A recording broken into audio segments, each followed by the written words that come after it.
Guten Tag, hey my friends, how's it going? Hey, sorry for the crazy flower photo here. Doing a little traveling. What can I say? It's something.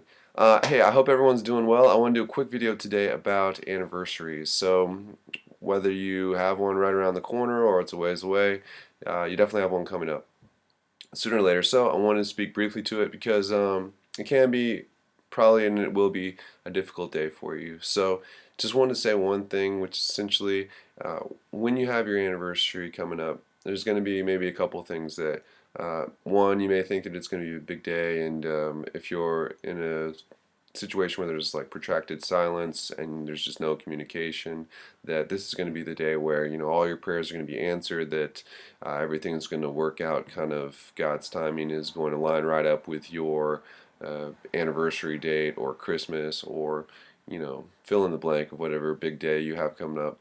But one thing that is can be really tough is that you have this kind of maybe expectation, and I'm not saying that kind of out of the blue couples don't kind of break the silence and communicate. That never happens. It does, and it's something to pray for. Um, I guess I feel like it can kind of go either way. There's nothing wrong with praying for communication to happen on a certain day.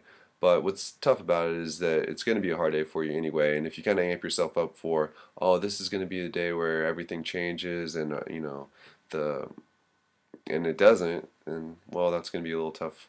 On top of what's already, the memory of how things were, and maybe the good times, or whatever different kind of thoughts you kind of struggle with about the anniversary. So I wanted to say there's one piece.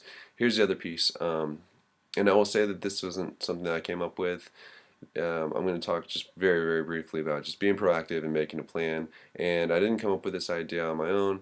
It was something that I picked up while attending Divorce Care. Divorce Care is a nonprofit organization that helps hurting couples, um, singles, basically uh, go through divorce and separation. It's put on by a lot of Protestant churches, and I think maybe Catholic churches as well. There's sometimes I don't know, but it's a great program. It is in the U.S. It is international, and they also do offer a kids program if you can find one that's really well set up and organized. It takes a lot of work to pull these things off, but yeah, they've developed curriculum to help your kids kind of sort through divorce and separation, some of their emotions, and it was very helpful for me. I went through it actually a couple times, and have some great friends from that period.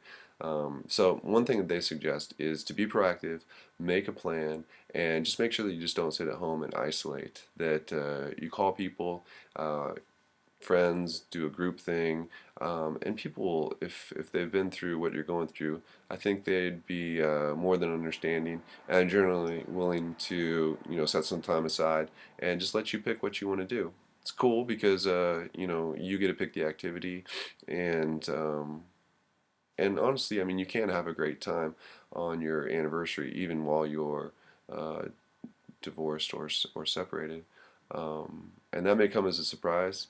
Um, but you really can if you plan it right and if you do it right. You can have a great time with your friends, feel very supported.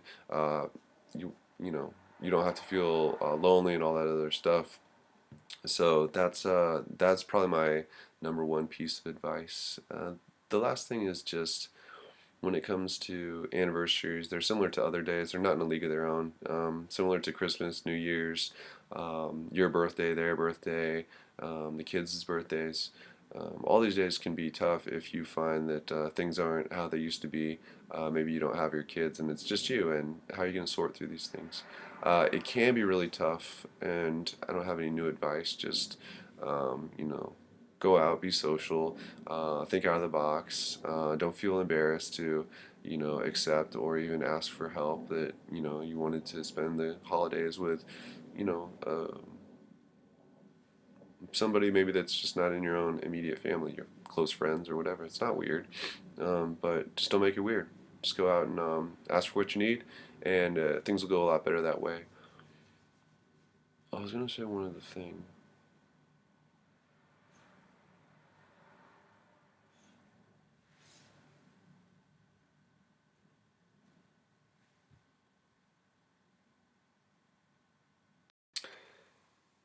One other thing that I wanted to mention that I forgot to before was that it's really important to kind of think through this idea of whether to pray and fast on your anniversary. At face value, it may seem like a great idea, it's an important date, and like I mentioned before, it could be a day that kind of things change, that people remember and are thinking about their marriage, and that God may really move on their heart or your heart. But in general, I would say, because like I mentioned before, it can be really problematic. It's going to be a tough day. And if you add isolation on top of that, it's going to make it even harder. Then if you decide that you're going to try to do it without any food, that's going to be a really, really tough day for you. So I think in general, unless God you feel is really speaking to you specifically that you need to set aside some hours or the day in order to do something like that, I mean, of course you should do it. But otherwise, I think it'd be really unwise to try to burden yourself with so much stuff in one day. You're gonna have the difficulty of thinking about your marriage, the loneliness stuff, the if you have regret, or all the things that can kind of get at you in the whole thing. In general, it's just gonna be more amplified on your anniversary. You don't want to add to that. So I would say yes, pray and fast. Yes, fight for your marriage. In a spiritual way through prayer, move the mountains, trusting God. Just there's a lot of days you can do that, and you don't have to do that on your anniversary. So, okay, great. We'll talk to you guys later. Bye.